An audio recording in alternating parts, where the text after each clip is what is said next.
ఉమ్మడి వరంగల్ జిల్లాలో శైవ క్షేత్రాలన్నీ శివనామస్మరణతోటి మారుమోగుతున్నాయి.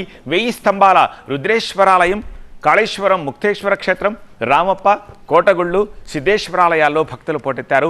ఉపవాస దీక్షలతోటి ప్రత్యేక పూజలు, అభిషేకాలు నిర్వహిస్తున్నారు. 1000 స్తంభాల గుడిలో శివరాత్రి ప్రత్యేక పూజా కార్యక్రమాలు, భక్తుల కోలాహలం. ఈరోజు ప్రత్యేక పూజా కార్యక్రమాలపై మరింత సమాచారం మా స్పెషల్ కరెస్పాండెంట్ పెద్దీష్ అందిస్తారు.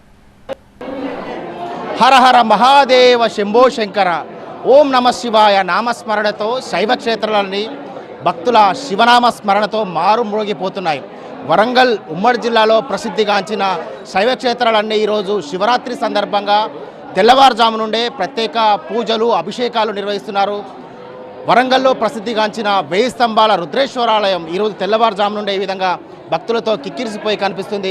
ఉదయం నుంచి ఈరోజు శివరాత్రి సందర్భంగా ఉపవాస దీక్షలు ఆచరిస్తున్నటువంటి భక్తులంతా తరలివచ్చి ఆ శివుడికి ప్రీతికరమైనటువంటి అభిషేకాలు నిర్వహిస్తున్నారు. ఇక్కడ శివరాత్రి అంటేనే ప్రత్యేక పూజా కార్యక్రమాలు ప్రత్యేకంగా నిర్వహిస్తారు. సో ఇక్కడ శివరాత్రి సందర్భంగా ఎలాంటి పూజా కార్యక్రమాలు నిర్వహిస్తున్నారు? ఇక్కడ ప్రధాన అర్చకులు ఉన్నారు. చెప్పండి, ఈరోజు శివరాత్రి సందర్భంగా ఎలాంటి పూజా కార్యక్రమాలు నిర్వహిస్తున్నారు? ఈ శివరాత్రి యొక్క విశిష్టత ఏంటి?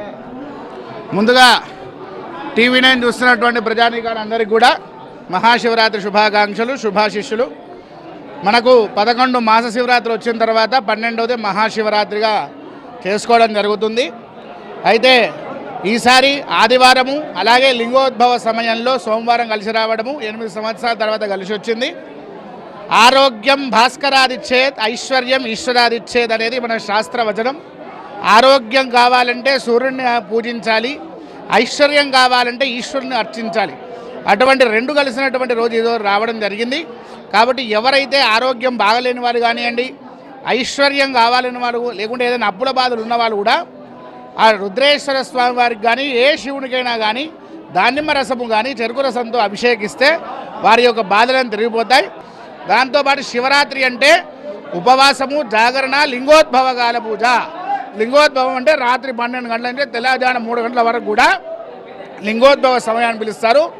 మన దగ్గర 11 మంది అయ్యగారులతోని అసౌయస్తామ్రో అరుణ ఉత బభ్రుస్సు మంగళ ఆ రుద్రాన్ని చెబుతూ స్వామివారికి 111 రుద్రాలతో అభిషేకము, 100 లీటర్ల పాలు, పెరుగు వీటన్నిటితో కూడా అభిషేకించడం జరుగుతుంది. భక్తులు కూడా ఉన్నారు. చెప్పండి, శివరాత్రి యొక్క ప్రత్యేకత అంటే మీరు జాగరణ ఉంటారా ఏంటి, మీకు నమ్మకం? మహాశివరాత్రి అంటేనే శివుడి రాత్రి అండి. ఈరోజు శివుడు తాండవం ఆడుతూ ఉంటాడు రాత్రిలి. ఆ రాత్రి సమయంలో ఆ 12 గంటలకు మనం ఆ జాగారణం ఉండి ఆయనను స్మరిస్తూ ఉంటే, ఆ శివుడి లీలను మనం అనుభవిస్తూ ఉంటే ఆ పుణ్యం ఎంతో అదండి. ఇక్కడ 1000 స్తంభాల గుడిలో మీరు చూస్తూ ఉంటారు. మా 1000 స్తంభాలు వరంగల్ ఓరుగల్లుకు మెయిన్ ప్రసిద్ధం అయిందే ఈ 1000 స్తంభాల గుడి. ఈ 1000 స్తంభాల గుడిలో పూజలు చాలా బాగా చేస్తారు. ఈరోజు రాత్రిలి ఇక్కడ మంత్రాలతోని, జపాలతోని ఇలా ఎందరో స్వాములు, అయ్యగారులు కలిసి చేస్తూ ఉంటారు. అది చాలా జాగరణంతోని, నిష్టతోని అదిగా ఉండాలి. శివుడికి ఇవాళ దానిమ్మ జ్యూసే కానీ, చెరుకు రసమే కానీ అభిషేకం చేస్తే బాగుంటుంది. పాలు తీసుకొచ్చానండి. పాలు, పెరుగు, నెయ్యి, తేనె, చక్కెర అన్నీ శివుడికి, పసుపు నీళ్ళు, కుంకుమ నీళ్ళు అన్నీ కలిపి అభిషేకం చేస్తే చాలా పుణ్యము. మనం ఎంతో అది చేసుకుంటే కానీ ఆ శివుడి లీలని మనం అర్థం చేసుకోలేము. నమ శివాయ శంభో శంకర.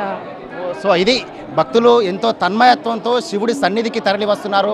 వరంగల్ ఉమ్మడి జిల్లాలో ప్రసిద్ధిగాంచినటువంటి 1000 స్తంభాల రుద్రేశ్వరాలయంతో పాటు రామప్ప, మెట్టిగుట్ట రామలింగేశ్వరాలయం, కాళేశ్వరం ముక్తేశ్వర క్షేత్రం, ఇంకోవైపు సిద్ధేశ్వరాలయం. ఎక్కడ చూసినా తెల్లవారుజాము నుండే భక్తులు పోటెత్తారు. ఉపవాస దీక్షలు ఆచరిస్తూ ఆ శివుడికి ప్రీతికరమైనటువంటి అభిషేకాలు నిర్వహిస్తున్నారు. ముఖ్యంగా ఏ శైవ క్షేత్రంలో చూసినా తెల్లవారుజాము నుండే ఈ విధంగా భక్తుల కోలాహలం కనిపిస్తుంది. కెమెరా పర్సన్ మున్నాతో పెద్దీష్, టీవీ9 వరంగల్.